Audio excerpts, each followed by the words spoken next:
이제는 잘 만드는 것 이상으로 잘 파는 능력이 중요해졌습니다.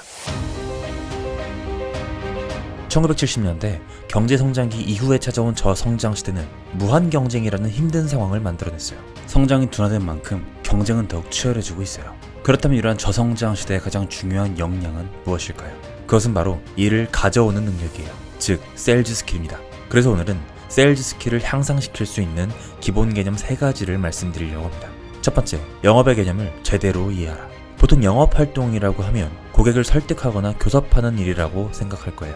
즉, 팔아치우는 기술이라고 생각하는 것이 대다수일 겁니다. 하지만 영업에서 가장 중요한 것은 고객을 찾고 고객의 이익이 무엇인지 발견하는 거예요. 그들이 무엇을 원하는가, 어떤 문제를 해결하고 싶은가를 발견하는 일입니다. 전 영업을 이렇게 정의합니다. 고객의 이익을 지원하고 정당한 대가를 받는 일이라고 말이죠.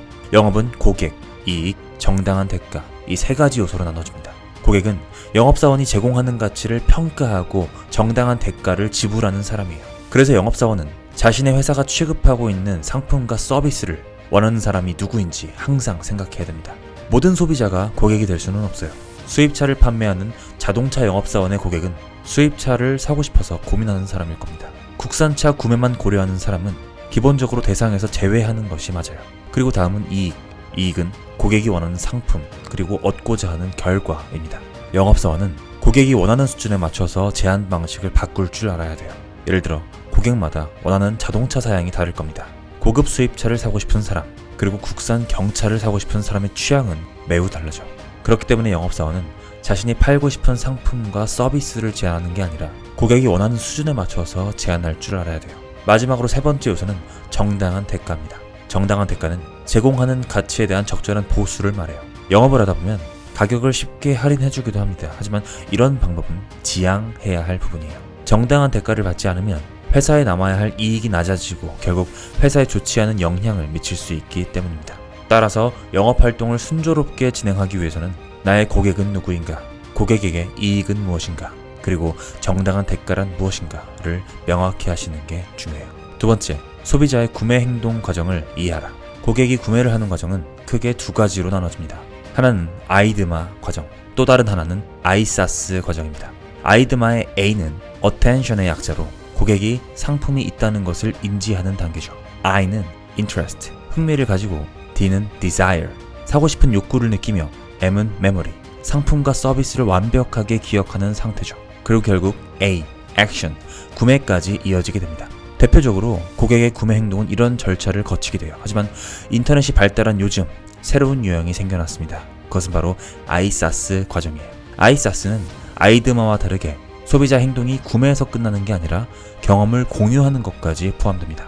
A, attention, 상품에 관심을 가지는 단계. I, interest, 흥미를 가지게 되고, S, search, 상품을 인터넷에 검색하게 됩니다. 그리고 A, action, 구매로 이어지게 되죠. 마지막으로 사용 후기를 인터넷에 S, share 합니다. 이렇게 시대에 따라서 고객의 구매 행동 단계는 약간의 차이를 보입니다. 하지만 대부분의 구매는 아이드마 과정을 거친다는 것을 잊지 마세요. 3번째, 클로징에 목숨을 걸어라. 이전까지 아무리 고객과 관계를 맺고 마음을 설득하는 과정을 거쳤어도 구매로 이어지지 않으면 노력이 물거품이 됩니다. 그래서 영업에서는 클로징에 목숨을 걸어야 돼요. 클로징은 고객이 어느 정도 결론을 내렸음에도 불구하고 망설이고 있을 때 고객의 결정을 슬쩍 부추기는 커뮤니케이션 기술입니다. 영업활동에서 클라이맥스라고 할 수도 있는데요. 지금부터 3가지 클로징 기술을 알려드릴 겁니다. 첫 번째, 면전에서 문 닫기 기법. 두 번째, 나 전달법. 3번째, 또래 압력 기법입니다. 면전에서 문 닫기 기법은 처음부터 일부러 부담스러운 부탁을 해서 의도적으로 거절하게 만든 다음 실제로 부탁하고 싶은 일을 제시하는 기술이에요. 이 기술의 유래는 이렇습니다. 재밌어요. 한 영업사원이 가정집 벨을 눌렀습니다. 집안에 있던 집주인이 문을 열면 영업사원은 다짜고짜 얼굴을 들이미는 겁니다. 낯선 사람의 방문에 놀란 주인은 문을 쾅 하고 닫아버리겠죠. 그리고 영업사원은 이렇게 부탁합니다. 머리가 아니라 발을 내밀 테니까 다시 열어주지 않으시겠어요? 집주인은 방금 전에 문을 쾅 하고 닫아버린 게 미안하기도 하고 아무래도 머리보다는 발이 낫겠지 라는 생각에 다시 문을 열어줍니다. 이 기술은 이런 이유에서 이름 붙여진 기술이에요. 즉, 문 닫기 기법은 처음부터 받아들일 수 없는 높은 수준의 요구를 제시하고 고객이 거절하게 만든 다음 영업사원이 한 발 양보해서 요구 수준을 낮추는 것처럼 보이게 하는 방법이에요. 예를 들면 처음부터 고객이 요구하지 않은 옵션 A랑 B를 함께 제안하는 겁니다. 그러면 고객은 옵션을 추가한다고 말씀드린 적은 없는데요. 저희 예산은 1000만 원으로 제한되어 있어요. 지금 부르신 가격은 3,500만 원이잖아요. 라고 말씀하실 겁니다. 그리고 영업사원은 이렇게 말하겠죠. 하지만 고객님 회사에는 이런 문제들이 있고 저희 회사에 이런 옵션 솔루션이 필요하지 않으세요? 라고 말이죠. 그리고 나서 대화는 이렇게 이어질 겁니다. 필요하고 맞긴 하지만 사장님이 허락하지 않으실 거예요. 그렇다면 옵션 A랑 B는 제외하겠습니다. 대신 일부 서비스는 무료로 이용하실 수 있게 해드릴게요. 그렇게 하시면 견적 금액을 1,200만 원까지 낮출 수 있어요. 고객이 원하지 않는 내역을 제안서에 포함시키게 되면 아무리 훌륭한 클로징 기술을 사용해도 좋은 결과를 낼 수 없을 겁니다. 그래서 고객이 필요한 부분을 받아들일 수밖에 없도록 제안하는 것이 핵심이에요. 이 사례에서는 고객의 머릿속에 3,500만 원이라는 숫자가 남아있기 때문에 가격이 1,200만 원으로 낮아지면 영업사원이 많은 부분에서 양보했다고 받아들이게 될 겁니다. 이것을 양보의 보답성이라고 해요. 이러한 심리 효과가 작용하면서 고객도 이 정도면 좋다라고 생각하고 양보하게 되는 거죠. 두 번째는 나 전달법입니다. 나 전달법은 내가 주어가 돼서 나의 감정을 전달하고 상대방이 자율성을 잃지 않는 선에서 승낙을 얻어내는 기술이에요. 예를 들어서 그렇기 때문에 저는 고객님이 우리의 회사 서비스를 이용해 주셨으면 좋겠습니다 라고 말하는 거죠. 이 문장은 나랑 상대방이 연결되어 있다는 느낌을 주기 때문에 거부감도 줄이고 상대방에게 결정의 자율성도 줄 수 있는 아주 완곡한 방법이에요. 마지막으로 세 번째 방법으로는 또래 압력이라는 기술입니다.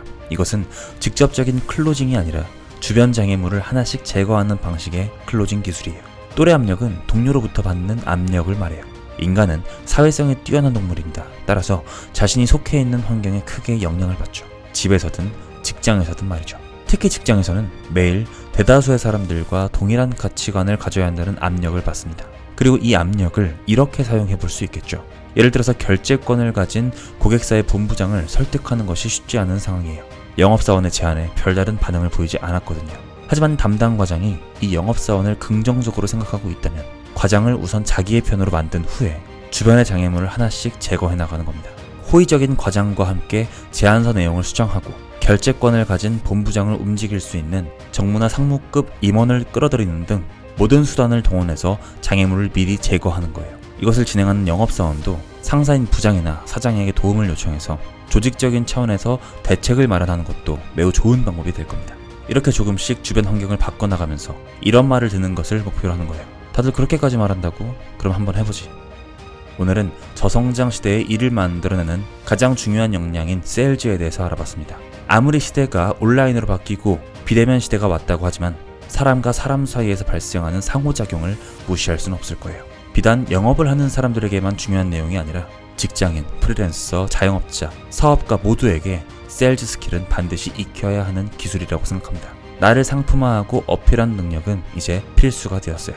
동기부여학과를 구독하고 있는 우리 동기님들도 나의 경험과 지식 그리고 능력이 고객에게 어떤 이익을 가져다 줄 수 있을까를 생각해 본다면 앞으로 성장하시는데 큰 도움이 될 거라고 생각합니다. 감사합니다. 지금까지 동기부여학과였습니다.